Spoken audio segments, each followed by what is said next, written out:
This is Dr. Gary Meadors in his teaching on the book of 1 Corinthians.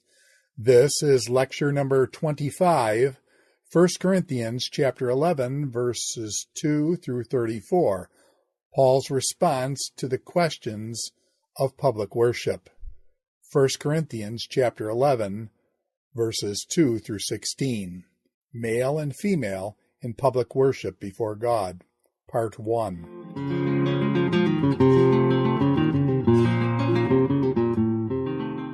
Well, welcome back to our lectures on 1 Corinthians, and today we're going to be in 1 Corinthians chapter 11. We'll kick this chapter off and have 2 or 3 sessions within it. In many ways, 1 Corinthians 11 may be the most challenging chapter in the book of 1 Corinthians for interpretation. Some of that relates to some ambiguity of phrases and terms as to what they meant in Paul's time and space. And some of it's due to the large interest in this chapter from major organizations in the gender debate, particularly in the USA. They have perhaps created as many problems sometimes in interpretation as they have solved, but they certainly have brought to the table a lot of issues that relate to the teaching of Paul on male and female, and particularly man and woman, husband and wife. So we're going to start this chapter. You should have note package number 12 in your possession, which is the starting of 1 Corinthians chapter 11. This is actually our 25th lecture in 1 Corinthians. It's getting about what I thought it would be. I figured we would have about 30 sessions to get through this book. But as I continue to work on it with you, I'm just stand amazed at how much information there is on 1 Corinthians. Not only do I have major commentaries that I've mentioned, I have stacks and stacks of journal articles. I can't even read everything that I have in the space that I have to do it. But that's the way of the Bible. If it wasn't that way, we'd have less than a divine book, wouldn't we? It's the quest to know, which is part of fulfilling the fact that we are created in God's image, and He's given us this task to know Him through His Word. So 1 Corinthians 11 will take us into another aspect of that, and as I've been doing, I'm highlighting in the notes issues, give you some answers. Sometimes I raise more questions than I answer. That's typical. In fact, it's a sign, I think, of good teaching, because if you are a good student, your greatest trait is curiosity. You have the curiosity to know and to search until you find some answers. 1 Corinthians 11 will give you everything you want in that regard, because it will challenge you to read widely and repeatedly in terms of getting your arms around some of the issues. Let's see if we can get it started and get you off in the right direction. All right, page 134, note pack 12. You'll notice that Roman numeral number 4 has to do with Paul's response to that written communique all the way back in chapter 7 and verse 1, when we talked about the things whereof you have written. In number A, Paul's response to issues of sex and marriage in chapter 7. Paul's response to the question of food sacrificed to idols in chapters 8 through 11. Now C, Paul's response to the questions of public worship in chapter 11. Now chapter 11 covers 2 things. It covers male and female in public worship, and then it covers the church in relation to gatherings around the Lord's Supper in the last half of this chapter. It has been pointed out that there is no peri de to kick off this chapter, and consequently some have raised the question as to whether they asked the question, that is the Corinthians, or whether Paul has brought this in because he knows that it's an issue and therefore is going to treat it. At this point, it's sort of irrelevant. We do have it, and we'll deal with it. The sequence for treating this text is a bit difficult because we've got lots of things involved. We've got some deep issues involved in historical cultural backgrounds. We've got issues involved with the use of terms, and then we have just the context itself, which ought to be where we start, and we'll try to do that. Now, all the issues need to be considered at the same time almost. It's a massive thing to control. Given the complexity of 1 Corinthians 11, 2-16, just these early verses, in current evangelical debate over gender, we will deal with this section in 3 movements. Our first movement, we'll try to do a basic reading of the text where we raise and give some answers to issues. Then after that, we will look at the historical cultural reconstruction that has been brought in to help us with those details, but I think it's good to look at the details, then look at how some have imaged it from their historical cultural presentations. And then thirdly, I'll give you some information about the gender issue and the gender debate. This is particularly American, USA focused, but it would be good for you to have this information to think through. We won't talk a lot about that, but I have given you some important documents that you can pursue if you do not already have them or can't surface them on your own. So let's start with a basic reading of the text in its context. This section, 11:2-34, is about public worship. It's we see in the first part some issues with male and female, and we see in the second part probably a nice introduction to where they were meeting. They were in patrons' homes, and we'll see that in terms of the question of the Lord's Supper and the early congregation. First of all, male and female in worship before God, 11:2-16. As we've mentioned, the overall context is public worship. There have been some writing. There are so many who have gone about trying to deal with some of the difficulties of this chapter that they have also created certain lenses through which to read the chapter. And some have created lenses that this is private, not public, and so forth and so on. But the majority opinion still remains that we're talking about public worship, the church when it's gathered together, however many that might be. The structures of this section are not all that difficult, but there are a few contributions to that I'm sharing with you. These are more for you to think about on your own as you meditate upon these texts, but nonetheless, let me highlight some of these. At this stage in our research, we're looking for a basic layout of the facts, the flow of the text. At this point, the highly disputed terms will be held off until we get to those aspects. First of all, Fee, who is a Pentecostal scholar of no small repute, and he's also an egalitarian. We'll use those terms because they do relate a lot to the interpretation of 1 Corinthians 11. There's hierarchialists, complementarians, and egalitarians. I would probably use the terms hierarchialist and egalitarians rather and leave complementarian in the middle, which I'll explain later when we come to those terms more specifically. Hierarchialists have a view of men over women. Egalitarians have more of an equalizing view, that men and women are equal, but they have various created roles to fulfill. Now, in Fee's structural setup, he has a 3-part division. 11:3-16, I want you to understand. 11:7-12, the explanation of man and woman and the problem of public worship in relation to how they relate to God and how they relate to each other. Then 11:13-16, a call for discernment on Paul's teaching.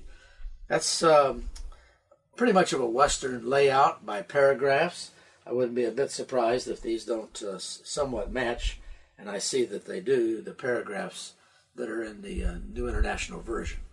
Working by paragraphs, and Fee, by the way, is a bit of a proponent of that in his book on exegetical guide to the New Testament. He emphasizes paragraphs heavily, and they are a very important part of finding structure.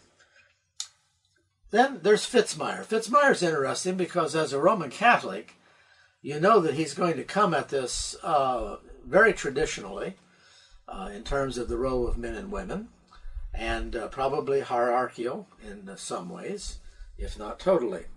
He doesn't always expose his hand on those issues because Fitzmyer, I call him the Joe Friday of commentaries.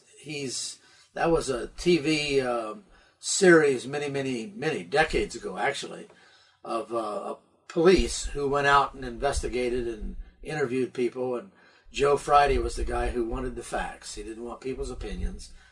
The facts and only the facts. Well, Fitzmyer is very much that way. He's a historical critical scholar, and that also tends to look for those items rather than trying to theologize or be overly hermeneutical. So Fitzmyer's perspective is broken out into smaller pieces. 11.3, the programmatic statement, that is Paul's basic theological principle. And we could read that text to see what he's talking about here. Don't know why he didn't include verse 2. I praise you, I'm going to read verse 2. I praise you for remembering me in everything, and for holding to the traditions just as I passed them on to you. Verse 3, but I want you to realize that the head of every man is Christ, and the head of woman is man, and the head of Christ is God.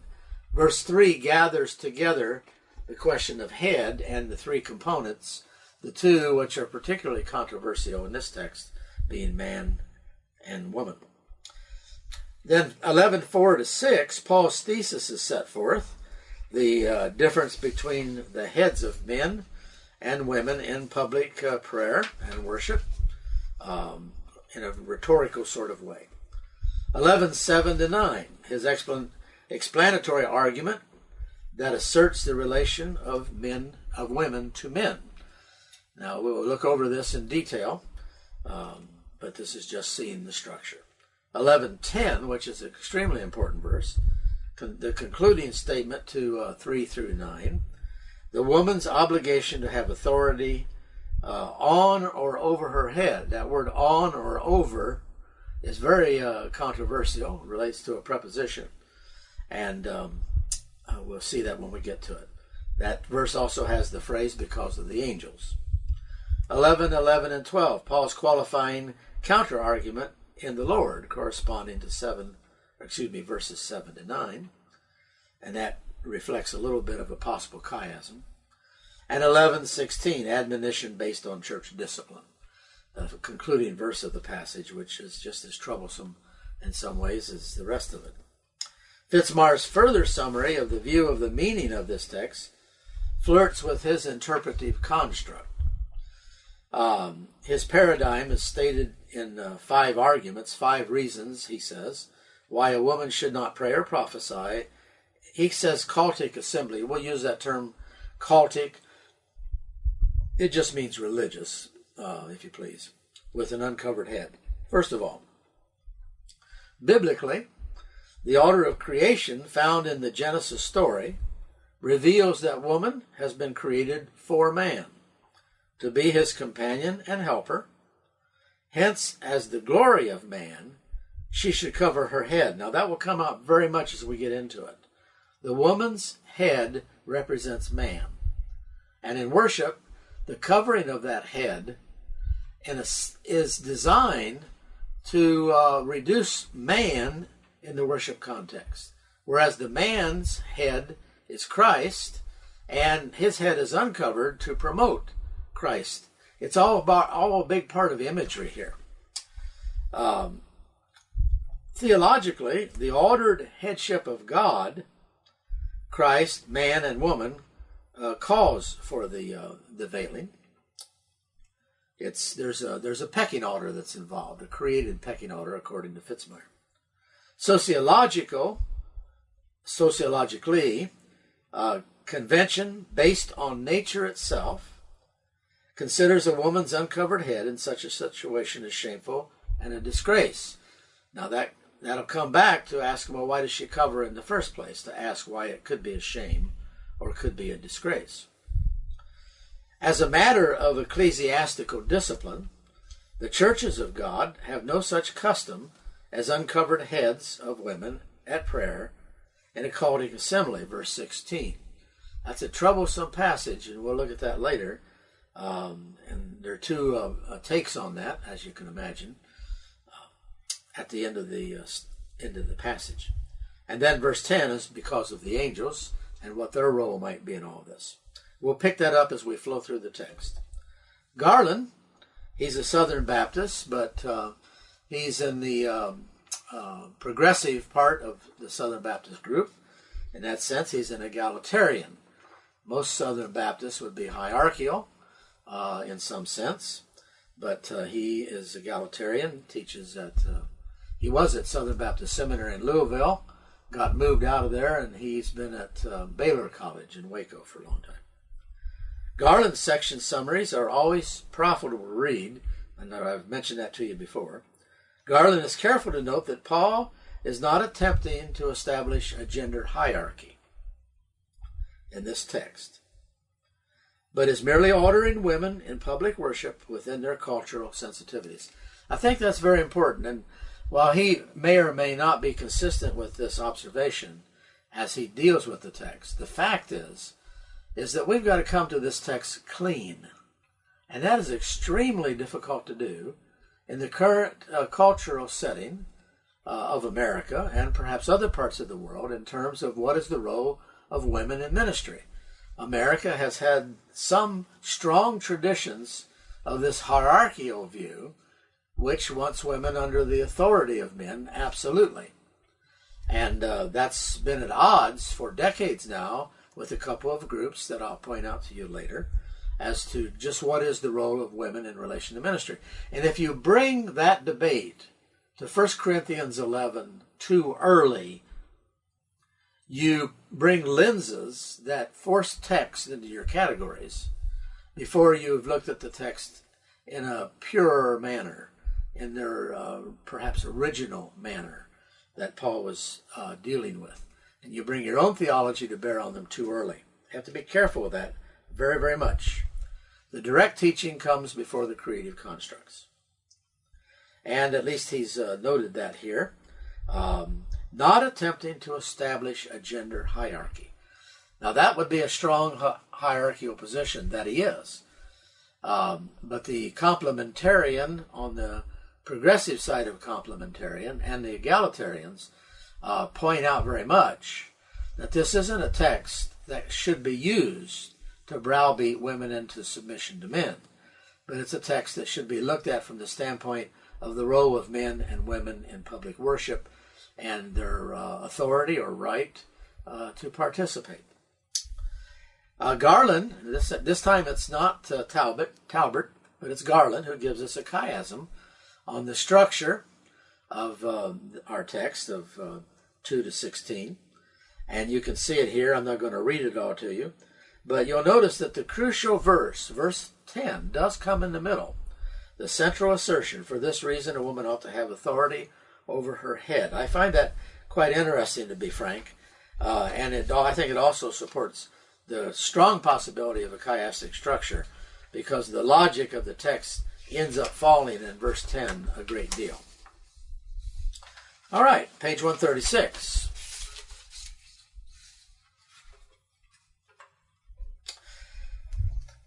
These three major interpreters, Fee and Fitzmyer and Garland,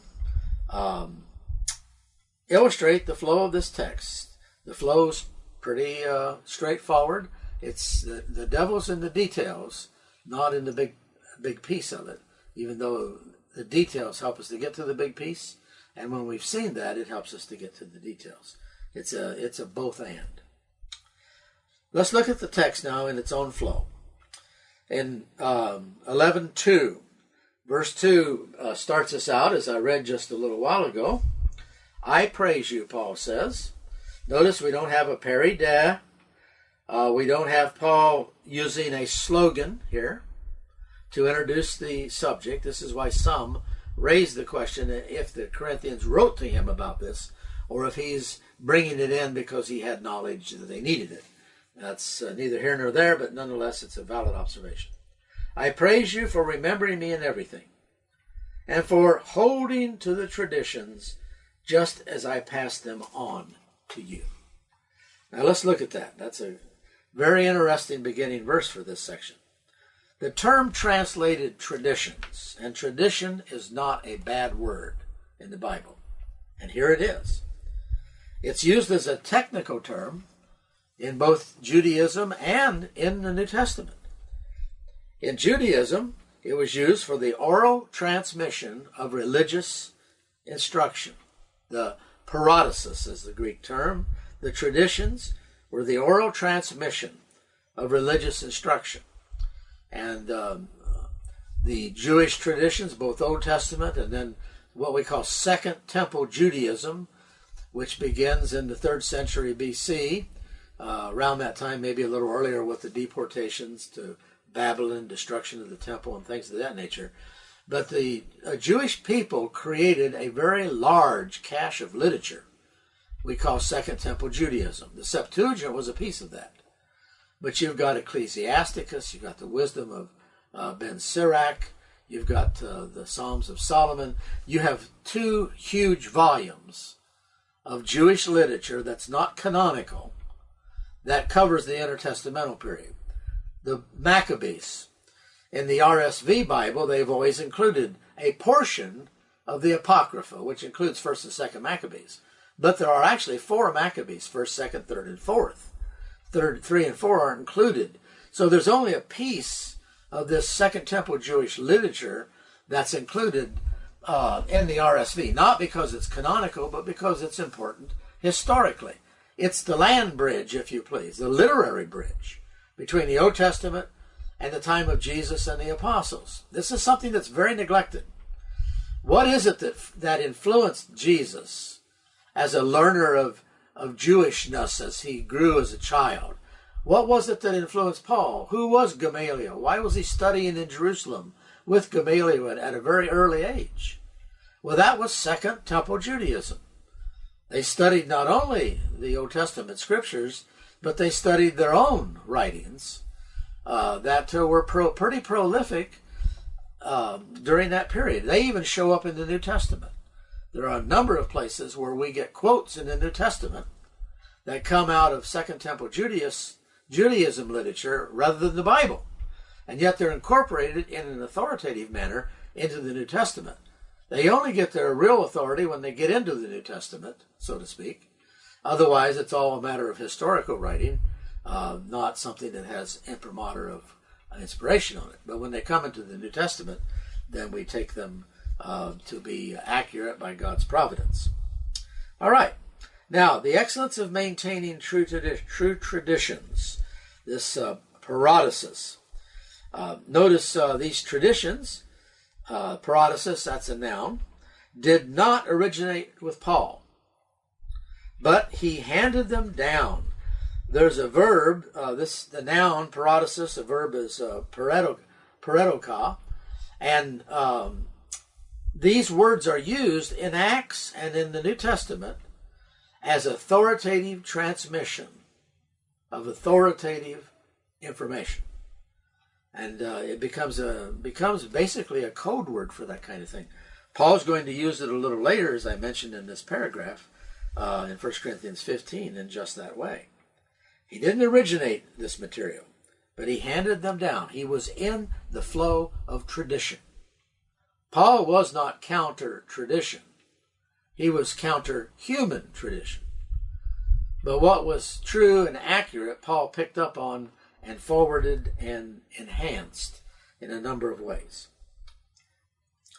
This term, in its various forms, is used in reference to tradition which is viewed as authoritative. Whatever the tradition history might be, the term paradosis, that is traditions, is used of men.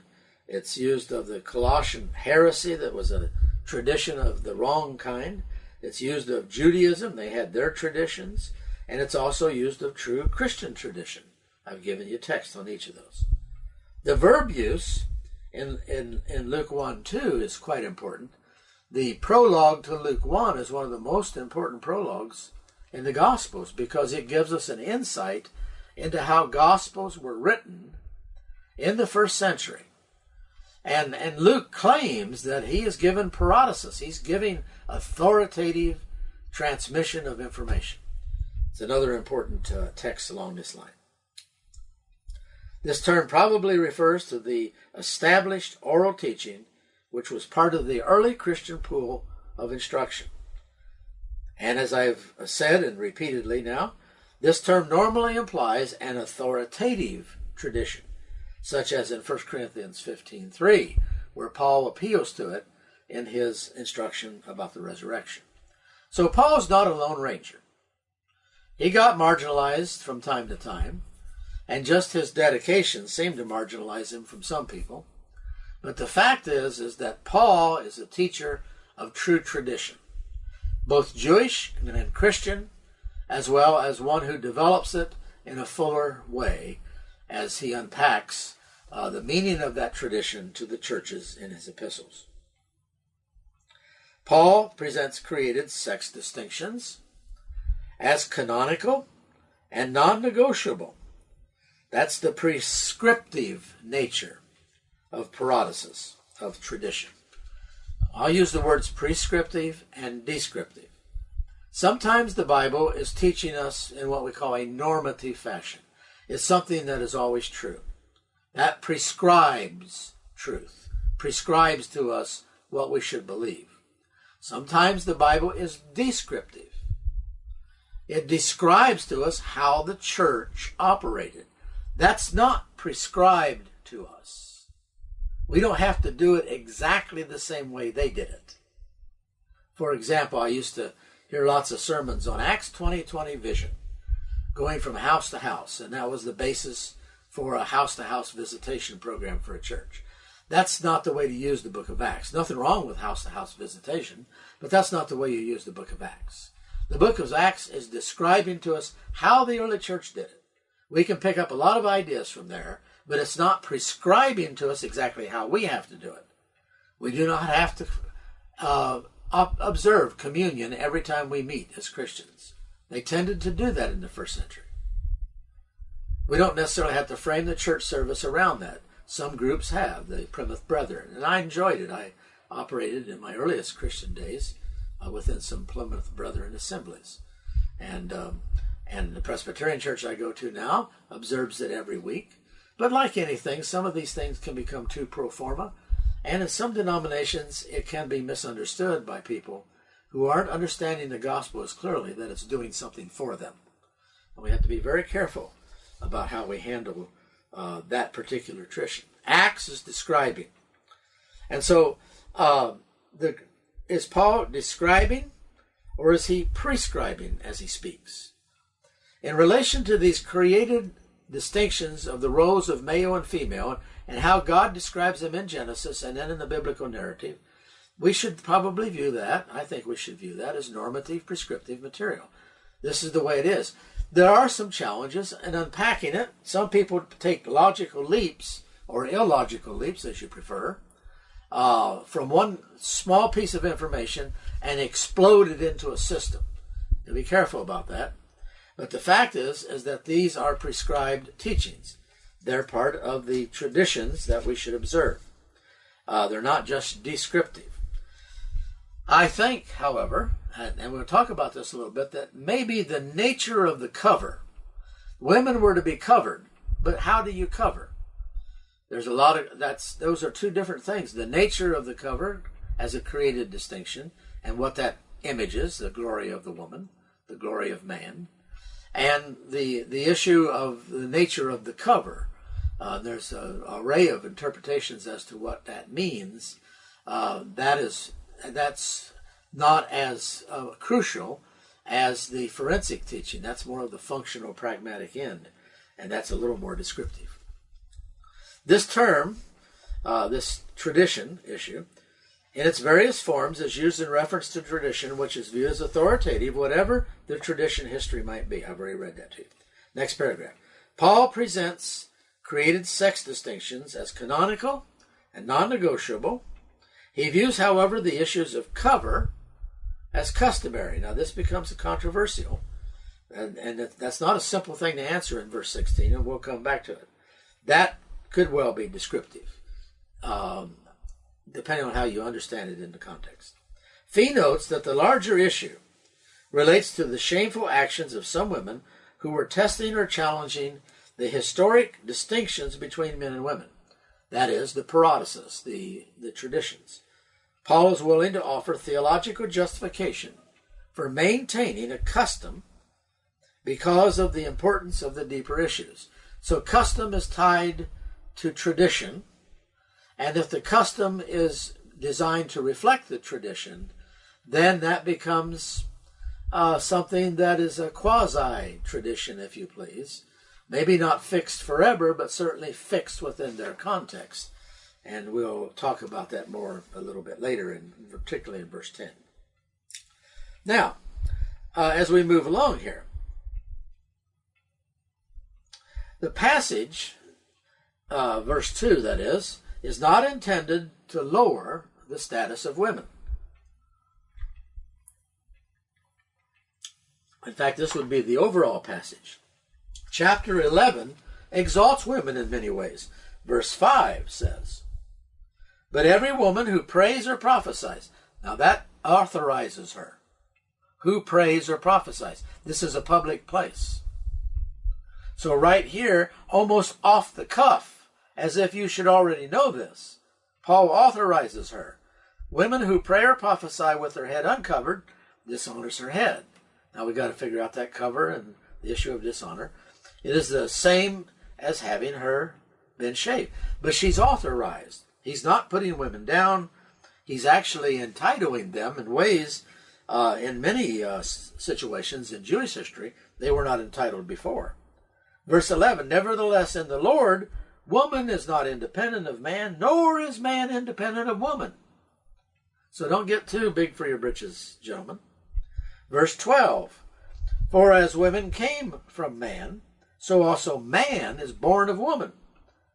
But everything comes from God." And that's a very, very important phrase at the end of this paragraph of 7 through 12, because everything comes from God. That is the central focus in this whole passage.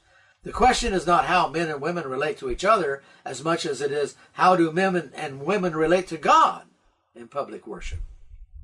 That's the crucial point in this text. And that is the terminal statement there in verse 12. Let's look on. So it's not intended to lower the status of women.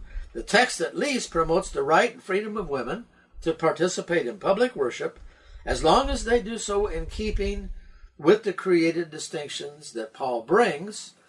Now, when you say created distinctions, egalitarians sometimes want to soften that because many times the created distinctions are understood as women under men rather than alongside men, and their whole view is of equality, egalitarian equality, whereas hierarchists like created distinctions because they jump on the bandwagon that this is about men over women, and so those are some theological distinctions that are brought into this text more than they are out of the text.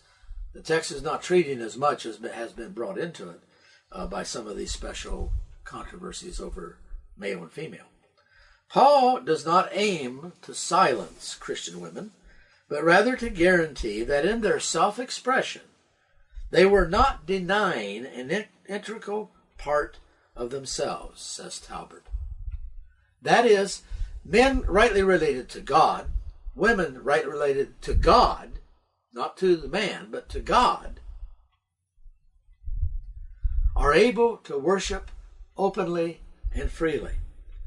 And they do not deny who they are according to Genesis in the process. Man is the glory of God. Woman is the glory of man. And that's going to have a lot to do with why a woman is covered and a man is not. It's not about man to woman, woman to man. It's about each of them to God. Keep that perspective in mind. In this regard, one must ask, what was the original point which Paul intended to score here.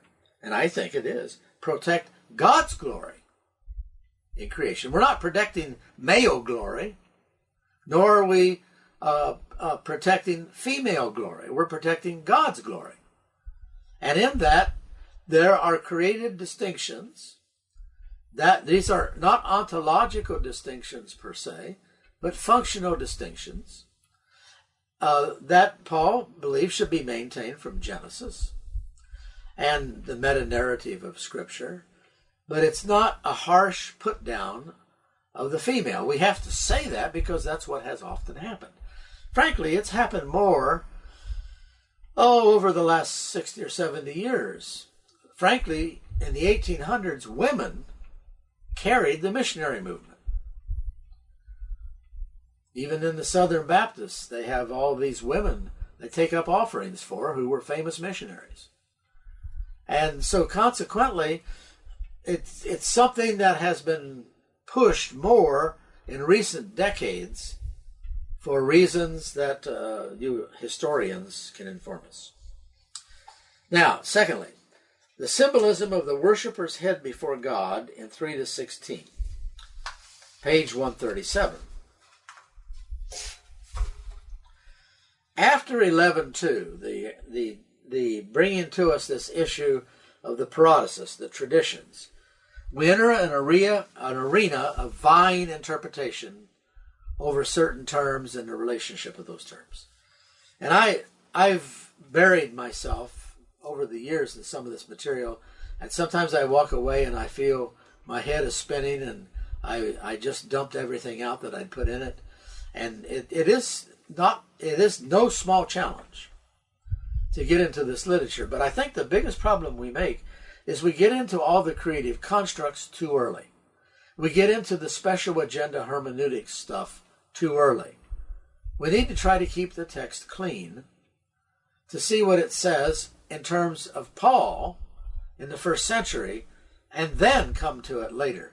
I think if we would do that more carefully, there would probably be less verbiage about 1 Corinthians 11 than there is in the gender debate.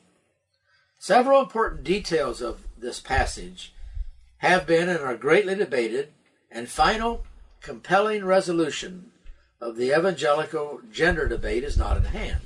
It's not in hand, class, because when someone has a construct they're defending, it'd never be in hand, because they're going to morph to defend their construct.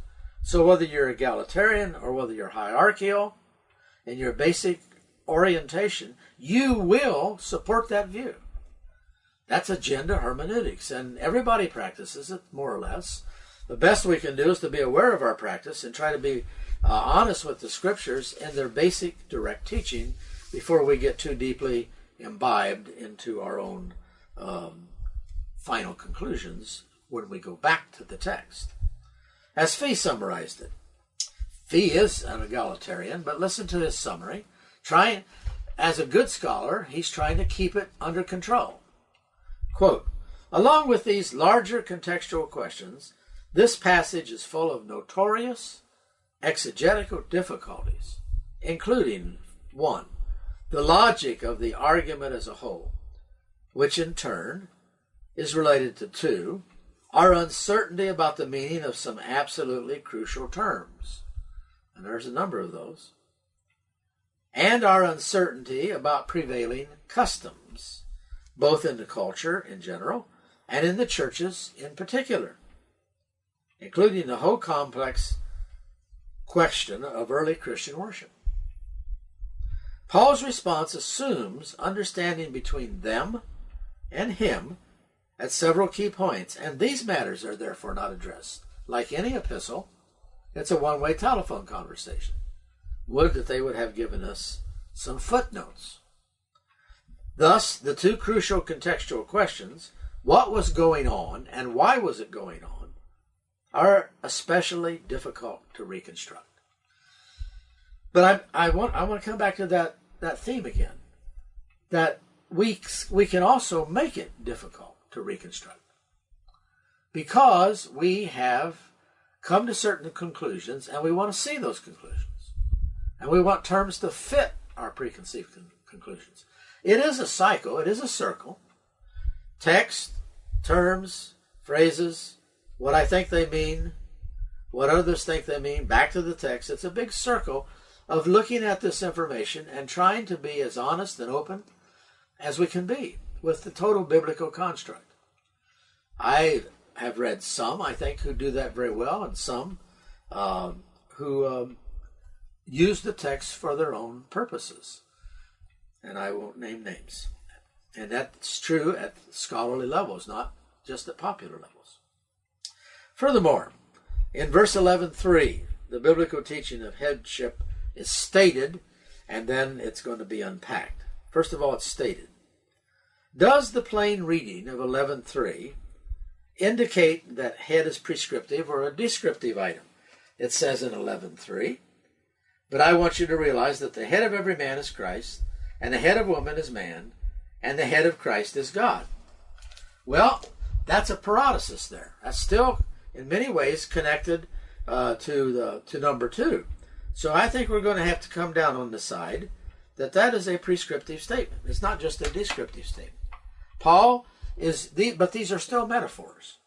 It's still a metaphor of the relationship between God and humanity, between male and female, female and male, in biblical narrative. How is the head, the kephale, how is the head in 11:3 to be understood? And we'll get to that here. Is it authority, hierarchical? That is, the subordination of women to men.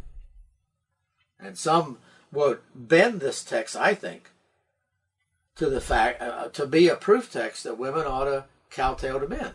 But here again, even as Garland, who's an egalitarian, said, that's not what the text is about. But the more hierarchical one is, the more one wants this text to be that way, because it gives you a male dominance in ministry, which is seen and wanted to be held. Is it authoritative hierarchical, or is it source origin? Woman proceeds from man. And it also says Christ proceeds from God. Now, it gets real tricky that way. Source and origin would be easy to see, but the big discussion is, what does that mean for Christ? To see it for man and woman, we know that woman was created out of man. We know that God created man. But the question is, how does Christ proceed from the Father? And can you use the analogy of male and female? Do you have to? Might be another question. But nonetheless, in the setup, that becomes a controversial issue. This debate over head has poured over into the debate over what we call subordination in reference to the Trinity. For example, in what sense would Christ be sourced or subordinate to the Father if you take the source view? And like I say, there's no small amount of literature on this.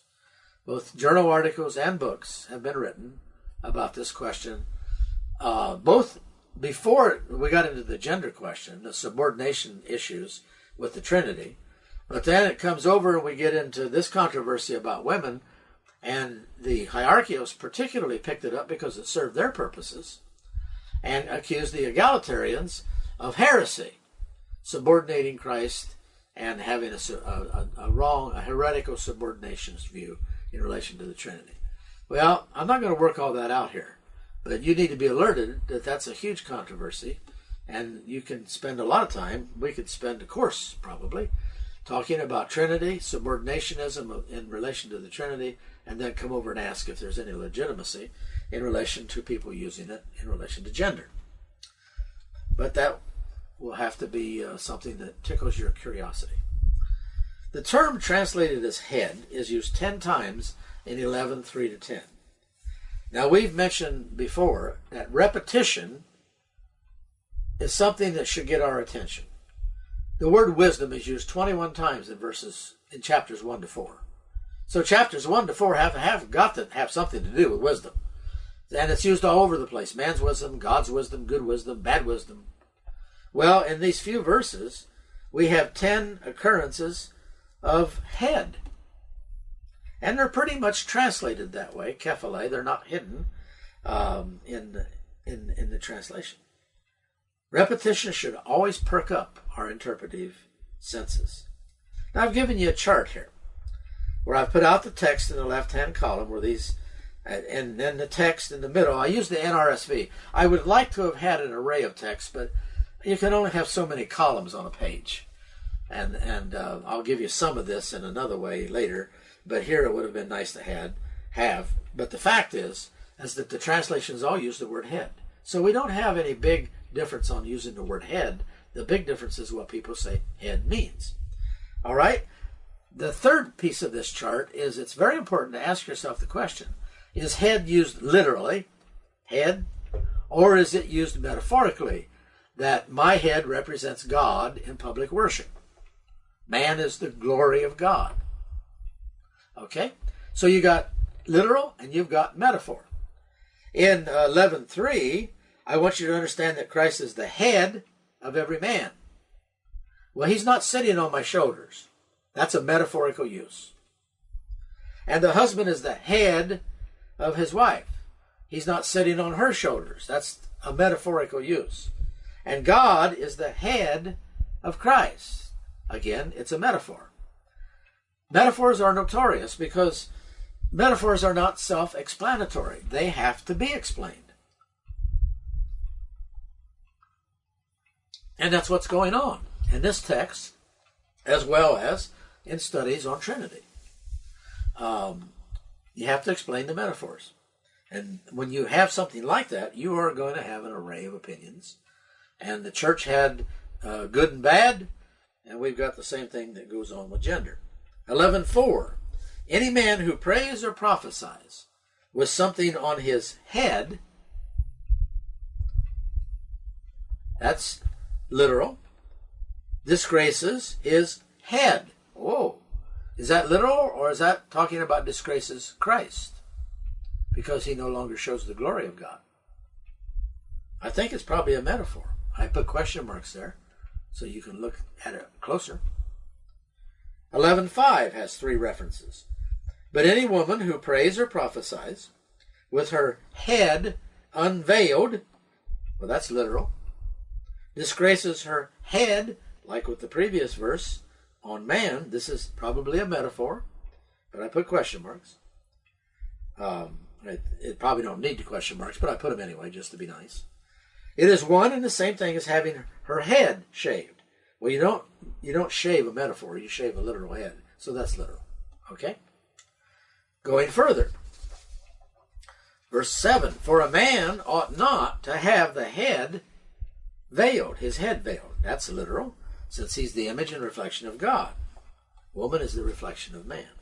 11:10, for this reason a woman ought to have a symbol of authority on her head because of the angels. I think that's literal this time, not a metaphor in this particular point.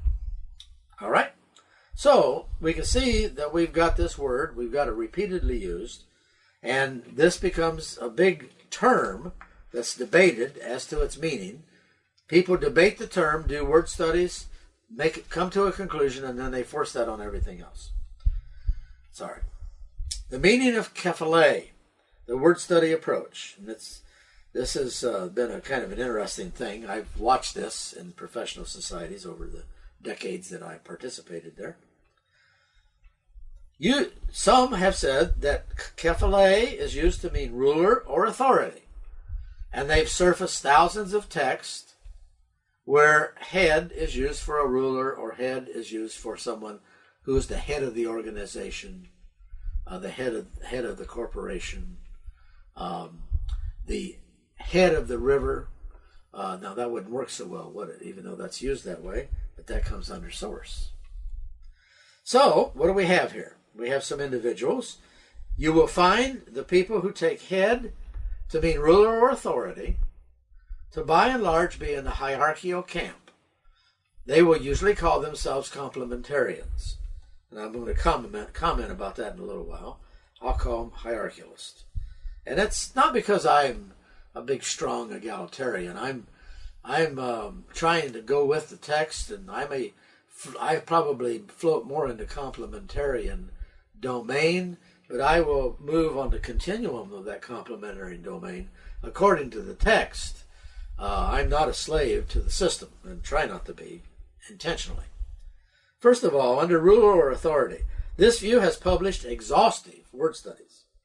Wayne Grudem is famous for carrying lexicons to professional meetings to prove his point, that claim a use of head as source does not exist. And Grudem has done these studies, published these studies. People have published against him. The Trinity Journal from Trinity Theological Seminary has a number of studies back to back of pro and con over this. Some of them are cited in my bibliography, others that you can surface. If you want to study this domain, my friends, you're looking at 2,000 to 5,000 pages of reading to get into the gender debate. It's a whole lot easier to get into the Bible first, okay? But you get over to the gender debate and it's going to go crazy because they're using the same text and claiming different things for different reasons. Grudem has thrown out challenges to surface usages of kephale as source. And we'll see in the next section that challenge has been met by some. The view, secondly, of ruler or authority results in a view of women as subordinate to men. Male leadership is the norm in home and church. So with ruler authority comes the analogy of subordination. And that can be applied harshly to kindly.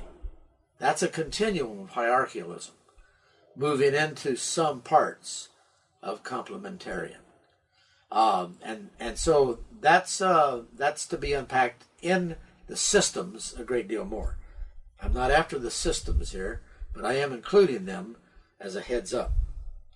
Secondly, this term is used to mean and is translated in the idea of source or origin. Now, this has a lot of heavy hitters in its train. The ruler or authority has some heavy hitters, but most of those are pretty much in the train of conservative evangelicalism. There would be some, perhaps, outside that train. I think Fitzmyer, he's a Roman Catholic, not an evangelical. So it's not an easy thing to delineate the who's of this. But I've just given you some samples. All right, source or origin. Point first, while this view is slow to do the word studies, they have arisen. Some have arisen to the challenges of others. Some have looked at the others and said, I'm not going to grace that with a challenge. And so you've got this yin-yang between these two movements.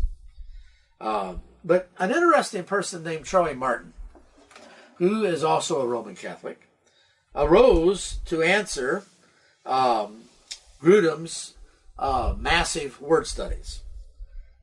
You know, if you find 2,500 passages that prove your point, and somebody finds one that's clear that doesn't, that's an interesting David and Goliath, isn't it? While this view is slow to do the word studies, that is the egalitarian view, they have done it now.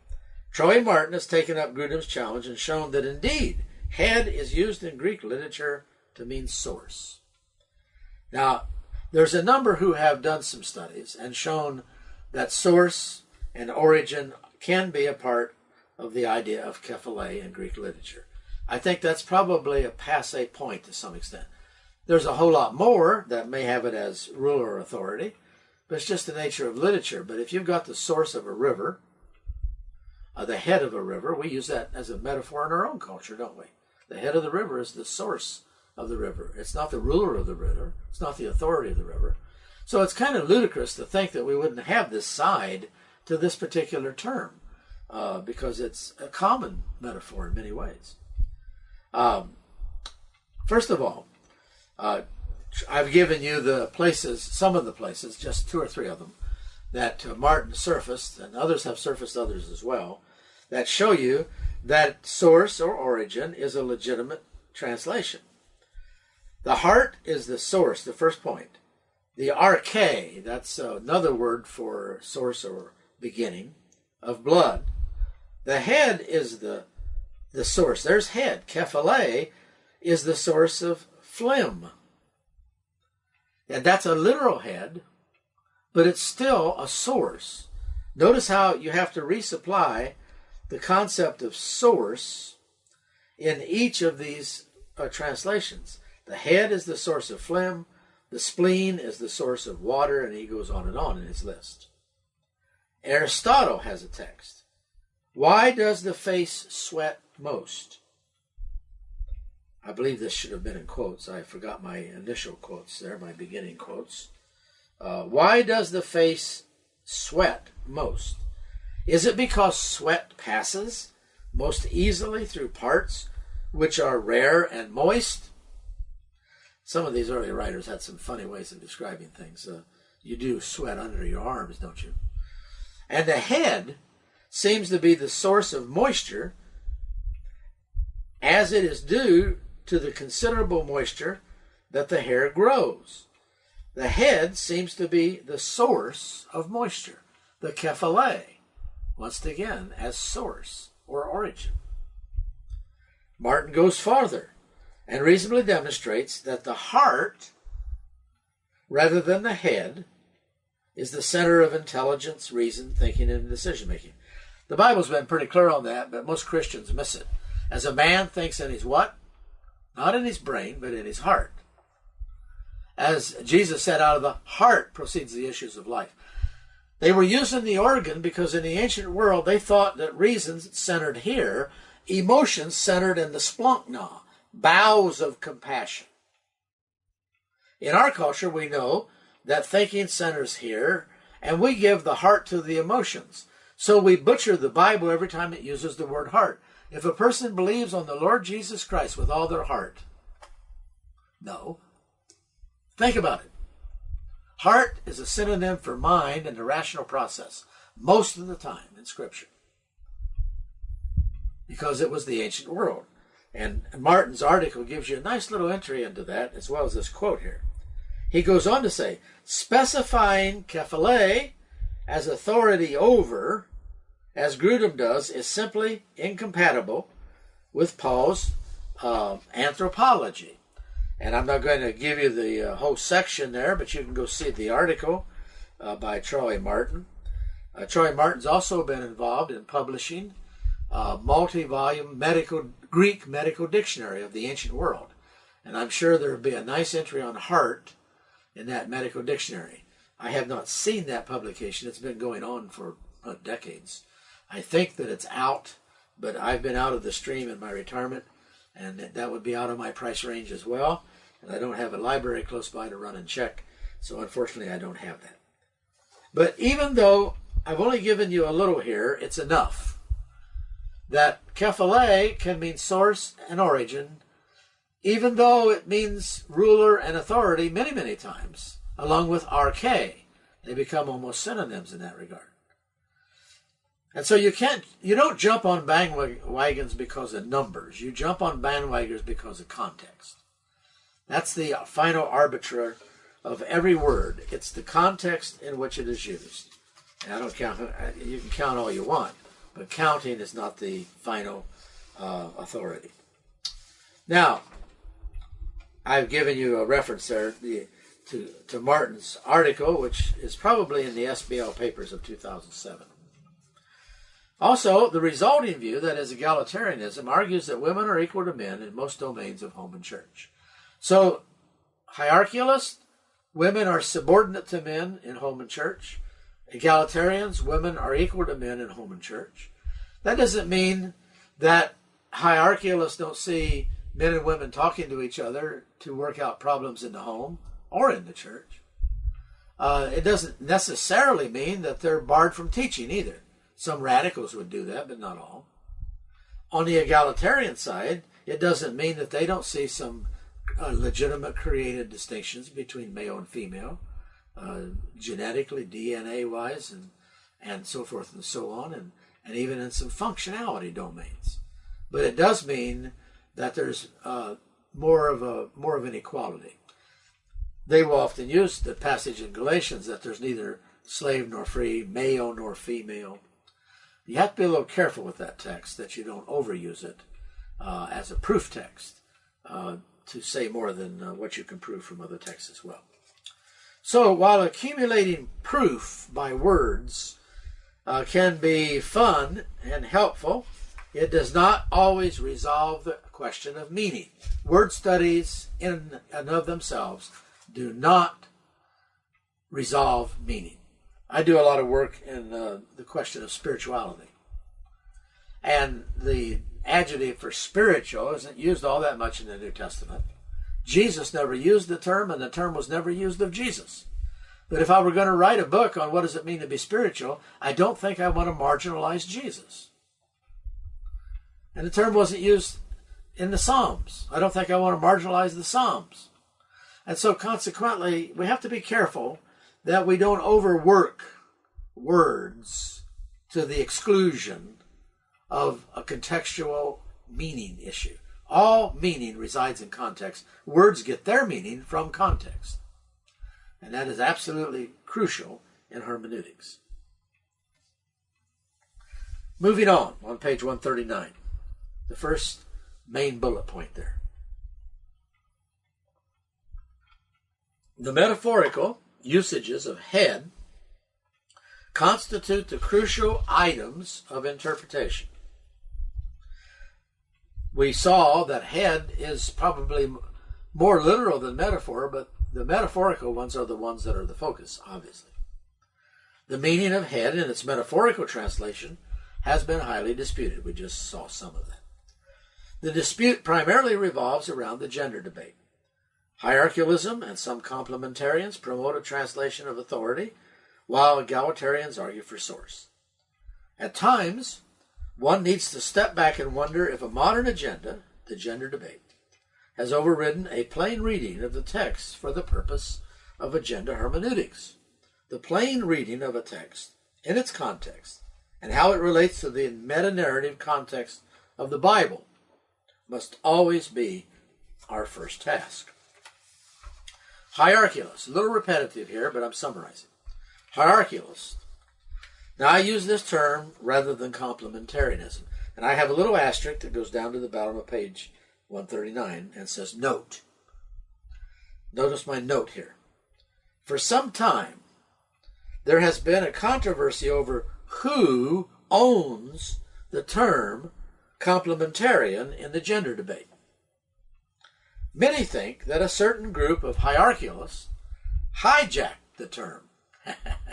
You'd have to live through some of these debates, see them played out in the professional arena and in the published arena to almost stand back and chuckle a little bit over some of this. It's not funny. It's gotten rather vicious on occasion. But a group of hierarchialists hijacked the term for themselves and gave it their meaning, which is not the historic preferred meaning in the history of the genre debate. This is not hard to research. Scott McKnight rung the changes on the hijacking of the word complementarian by hierarchialist. They took it over. Why? It's a softer term. They didn't like being accused of being hierarchical and with all that brings to the discussion. Take the word complementarian. They just took it, gave it their definition, which created problems in how the term had been used within the literature. Well, that's the facts. You can figure out the application of it. Back up to the bullet point. I use the term rather than complementarian since it's more of a middle road term and always needs validation. That is complementarian. When someone says they're a complementarian, that's only the beginning of the discussion. If someone says they're a hierarchialist, pretty much understand who they are. Someone says they're egalitarian, you pretty much understand who they are. They say there's a complementarian, well, that's going to take a couple of books to figure that one out. And that's just about the way it's gotten in the gender debate. So you have to ask questions.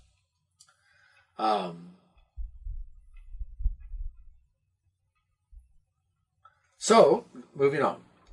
Hierarchialists see this text as dependent upon a gender structure relationship establishing the Genesis cultural mandate.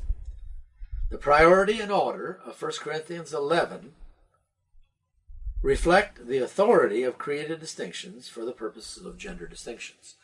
Now, a lot of this will take us back to Genesis. If we got into the creative constructs of the gender debate, we'd have to go back there. I'm not going to go back there, but I'll give you a little insight here. Is woman's submission to man from a hierarchical standpoint a created submission, that is, before the fall, or is it a post-fall submission? This is an interesting little conversation. Was this issue of the tension between male and female a created thing or a result of the fall thing? And you'll see if you get into the literature on hierarchical and egalitarian, those two positions being fought in the book of Genesis. Where does the role of male-female begin? In creation or post-fall? Now, post-fall messed everything up, and it could have messed this up too. But that's something for you to keep your eye open to as you get into the literature in these areas, if you choose to do so. Egalitarians and some complementarians, and I think what you have is hierarchical, egalitarian. Complementarian has that whole middle, and some lean this way, some lean that way. Then you got the ones in the middle. I probably find myself very much in the middle. I see some truth on both ends of that continuum, and I would rather try to work with the text first and the other issues second, as much as possible. All right, moving on. Egalitarians view that Paul's concern is not hierarchical, that is, who has authority over whom, and that's a legitimate observation, but relational, that is, the unique relations that are predicated. I think that's predicated rather than predicted, if you have that in your notes that way. I'll try to get that fixed. On one's being the source of the other's existence. This does, however, raise the problem of Christ sourced in God. Fee addresses this subordinationism on page 505 of his work. That would have been his first edition, I believe. You can compare it to the second edition, where he probably expanded it, since more had gone on since the first edition of his commentary. You will find in the gender debate literature items on subordination controversy. If you go to the websites, I'll give those to you later, of either of these camps, you will find more than you want talking about that subject. They'll talk about the theology of subordination in the Trinity, how it is used as a metaphor in the gender debate, and for some, whether it is a valid analogy. Do you have to force that analogy between God and Christ, or is it just more of a surface analogy like men, women, women, men? In fact, the Christians for Biblical Manhood and Womanhood, who are the hierarchical side of the fence, have gone so far as to claim that the Christians for Biblical Equality are heretics because of their views on 1 Corinthians 11 and some of the issues we're talking about here. Now, you need to go into the literature and see that. There's been a little more heat than light on occasion, but there is a lot written, and there's plenty of good material. There's good stuff on both sides of the fence. You have to read widely, and you have to read carefully, because there's a lot of agenda hermeneutics going on, using the same text to teach a point. And you have to be extremely careful, but you can deal with that by reading broadly. That's the key to success. The bottom of the page, 2b. The teaching of headship is discussed in verses 4 through 15. The spiritual symbolism of the head, that is the metaphorical symbolism, in relation to male and female. This is the issues of uncovered and covered. 1d, the application of the symbolism in the Corinthian assembly in verses 4 through 6. Verse 4, let's look at verse 4. Every man who prays or prophesies with his head covered dishonors his head. So here we're talking about the man. It'll come back and talk about the woman in verse 5. How do men dishonor their head if it's covered in the assembly? Have you ever thought about this? This has always struck me as odd. If you read the Old Testament, the high priest had a pretty fancy headdress he was required to wear in the Holy of Holies, didn't he? He had to cover his head. He could be killed if he didn't have his head covered. Orthodox Jewish men wear a yarmulke. It's a skull cap, which shows their respect for Yahweh. Well, so there's an interesting question about why man would be uncovered with some of those traditions. Paul doesn't bother to address some of that. I can't imagine it didn't come to his mind, but maybe it didn't come to his mind because he wasn't barking up that tree exactly. I'd recommend Richard Oster article here. Richard Oster is a professional archaeologist, a worksmith of archaeology with New Testament text, and also of classical sources with the New Testament text. And he has a great article. You need to resurface. This isn't that hard on the internet anymore. If you've been to a college or to a seminary and you think you're having trouble just getting it off the general web, contact the librarian at your school. Most of these schools on campus have access to databases way beyond what the internet has, and way better than often you may find on the internet, unless you find those primary journals on the internet. You'll find them a lot of times. They'll give you the first page and then tell you got to pay something to get the rest of it. Well, if you go to your library and talk to your librarian, you may have access to more than you know. You may be able, from your online site, go to your library, put in a code, and be able to search massive aspects of the journals and bring up these articles. I have a terabyte computer, and I have gigabyte after gigabyte after gigabyte of journal articles that I've copied into my computer from those library sites for my use in teaching. Well, you can do the same thing. Get creative. Get ambitious about this and find that stuff. So I've always wondered about that. But Richard Oster's article is a reasonable way to address the issue. Corinth, was a Roman colony. When Roman men worshipped, especially the elite and the leaders and the Caesars. Corinth, when Roman men worshipped, they would pull their toga up over their head in homage to the deity. Now, because of our context here, I can't flash pictures up for you. If I was more sophisticated, perhaps I could do that. All you've got to do is Google Roman Caesars and look at them.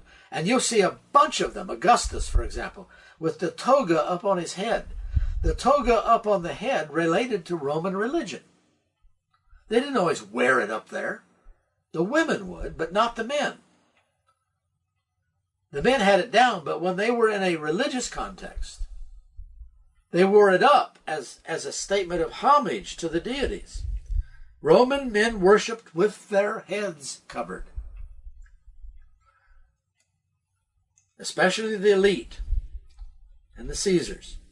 This devotional gesture, quote, was known as capite velato. If I get my Latin correct there, probably not, was used by both permanent Roman clergy and by officiating laymen, which could relate to anything from a Caesar before he was considered a deity or something like that in the Roman cult. But they would bring that up over their heads. The Druids did the same thing. You remember that from English history. That goes back to Rome. That provides the matrix for the devotional apparel mentioned in 1 Corinthians 11:4. And Oster very clearly walks through this issue of Roman men covering their heads in worship settings to show homage to gods. So for a Christian man to be covered would be syncretism. It would be showing homage, and it would seem that they're doing what the Romans did, which would not work. That's one aspect. The other aspect would be that in the created distinctions that Paul's been talking about, man's head is the glory of God. And you don't cover that in worship, in the symbolism. So you got two things going on here. The possibility of Roman religious influence and the reality of a different metaphor and a different meta-narrative in relation to men in worship. Unfortunately, there is little attention paid to men in this chapter because everybody's after the women. David Gill, the article in your bibliography, has an expansion on this problem and question of the male issue and the veiling. 11.4 is not that hard to answer. By analogy, we should find an easier route in 11.5 and following in contradistinction to the male on two counts: that not being syncretistic with Roman religion and following the imagery of man being Christ being the head of man and therefore related to God and to be open and out. Well, women, on the other hand, in Roman culture were veiled because of marriage and humility, but they were also veiled in the church because their head is the symbol of man, the glory of man, and man's glory ought not to be prominent in worship. So therefore, the veil. Okay, we'll talk more about that imagery, but just get it into your minds at this particular point. Now, that brings us up to 11.5, and it also has us at about 1 hour in our lecture. So I'm going to stop here on page 140, and we're going to start the next lecture in 1 Corinthians chapter 11, verse 5, on page 140. Read your notes, do as much research as you can, educate yourself, and I think that if you get into that discipline, you'll learn to enjoy it. Thank you.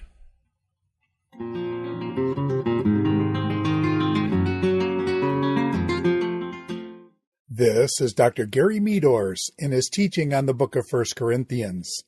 This is lecture number 25, 1 Corinthians chapter 11, verses 2 through 34, Paul's response to the questions of public worship. 1 Corinthians chapter 11, verses 2 through 16, Male and Female in Public Worship Before God, Part 1.